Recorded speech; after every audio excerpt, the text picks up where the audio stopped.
Welcome to Keeper's Log. Today we're going to take a look at one of the most unique and fascinating structures in the animal world, feathers. Something that is unique only to birds, and as humans we find to be just utterly fascinating.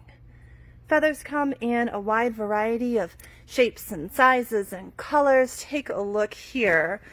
These are some examples of various feathers that have been naturally molted or shed by some of the patients or some of the ambassadors here at the Rocky Mountain Raptor program. But look at the variety. Some are big, some are small, some are colorful. Most are relatively drab. Raptors tend to be not super colorful compared to things like parrots, for example, tending to rely a lot on camouflage for safety, especially when it comes to owls.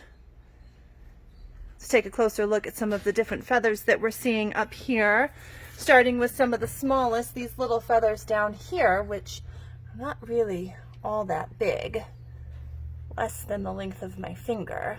These actually came from screech owls, which look like this. This is one of our past ambassadors. We also have some feathers from American kestrels.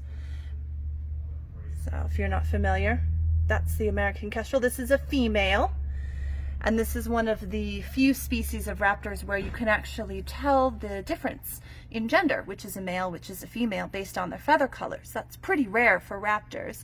So over on your left is female tail feathers, and on the right would be male tail feathers.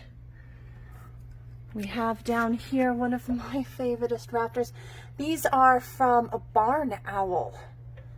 These guys are just wonderful birds. If you've never seen a barn owl, hopefully someday you can. They're remarkable, but tough to spot in the wild. We have over here an entirely different shape, a lot pointier than many other feathers. This one came off of a peregrine falcon. Peregrines. And then some feathers are a lot more drab than others, or at least they appear to be. This is actually the feather off of a turkey vulture. And again, turkey vultures are one of my personal favorite birds. But when you get them out into the light, they're not black. But these feathers actually turn out to be iridescent, shining in greens and golds and blues and sometimes even purples. These feathers, as I mentioned, were all naturally shed by ambassadors of patients here at the Raptor program, and we have permits to have these feathers for educational purposes. But I bet many of you have been out hiking and you've come across a feather maybe just laying on the ground like this. And a lot of people are unaware that these feathers are actually protected by law. And so underneath the Migratory Bird Treaty Act, it is actually illegal to possess these feathers unless you have permits like we do. So if you are out and about and you do come across a feather, it's totally fine to pick it up.